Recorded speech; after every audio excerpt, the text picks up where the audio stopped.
So mga idol, sa naging laban nga po ng Gilas Pilipinas kontra po sa kupunan ng bansang Egypt, tambak at talo ang ating national team. Well, i-take down natin, alamin natin ang mga naging problema. But before that, huwag niyo po munang kakalimutan na i-like at i-subscribe ang ating YouTube channel. Maraming salamat po. Well mga kaibigan, alam naman natin no, bago magsimula ang second Doha International Cup dito nga po sa Qatar ay dihado na at may problema na ang Gilas Pilipinas sa kanilang depensa, especially wala ho tayong Kai Sotto. Doon nanalo ang Gilas Pilipinas sa unang laban kontra sa Qatar, no?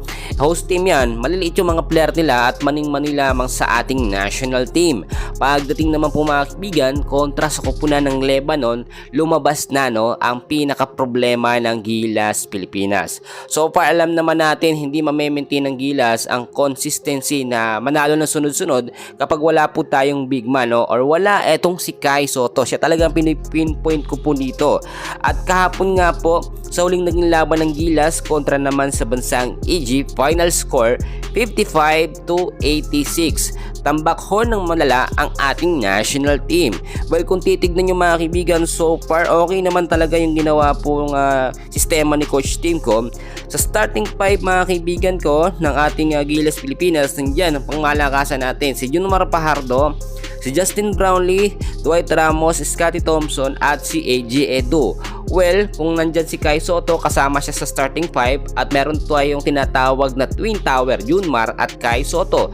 Depensa pa lamang makakalamang po tayo at kayang-kaya po makipagsabayan ng ating national team. Well, kung titignan nyo, first half pa lamang dihado na pong ating national team mga kaibigan dahil sa tatangkad po na player nito nga pong bansang Egypt. Ang nakikita natin dito mga kaibigan, kung hindi po talaga magbabago ang sistema ng ating Gilas Pilipinas or hindi po kukuha ng legit na sentro o big man si Coach Tim Con, ay ito yung problema natin na malaki dito nga po no sa FIBA Asia Qualifiers 2025. At para sa akin mga kaibigan, nakita nyo no yung naging puntos lamang ng ating mga player, si Justin Brownlee kontra to sa kupunan ng Egypt mga kaibigan, meron siyang 18 points. So far siya yung pinakamataas. Pagdating naman kay Carl Tamayo, meron 9 points. Scotty Thompson, 6 points. Ito naman pong si Dwight Ramos, 6 points. Si AJ Edu, 6 points.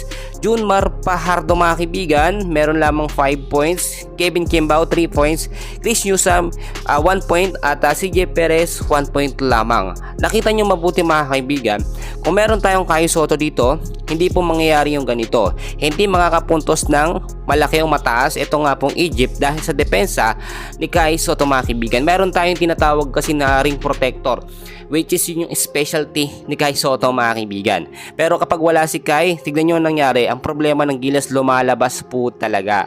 Well, dahil na rin po sa pagkatalo ng Gilas Pilipinas, meron pong plano dyan si Coach Tim Con. Panibagong big man ang nakikita natin magre-rescue para sa Gilas Pilipinas. So sino ba no ang nakikita natin dito? Marami mga player po sa PBA pero hindi qualified no na makuha para sa Gilas Pilipinas. Ang tinutukoy natin na panibagong big man na posibleng kunin ng Gilas Pilipinas or ng ating national team ay si QMB mga kaibigan, which is 6'10 yan at 24 anyos pa lamang, halos kasing kalibre din ni Kai Sotto maglaro no. Alam nyo yan mga kaibigan, malakasin din itong dumepensa. Yan yung nakikita nating pinakasusi o sagot nga po sa lumalalang problema ng Gilas Pilipinas. Kasi nga naman kung ganito mangyayari lagi sa sitwasyon natin, tune up game lamang ito.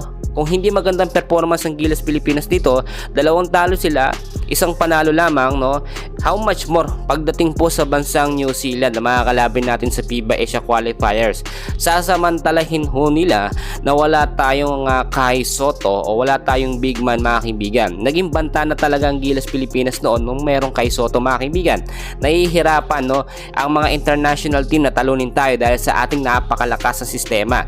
Dati ho nakita natin triangle offense ang ginagamit ni Coach Tim Con, pero pag may Kai Sotto, nalalagyan tayo, nagkakaroon tayo ng Twin Tower, pang malakasan ho talaga. So far bawi na lang tayo mga kaibigan. Alam natin may mga sistemang mangyayari at adjustment itong nga pong Gilas Pilipinas. For now, yan muna ang update natin. And please huwag yung kakalimutan na mag-like and subscribe. Maraming salamat po.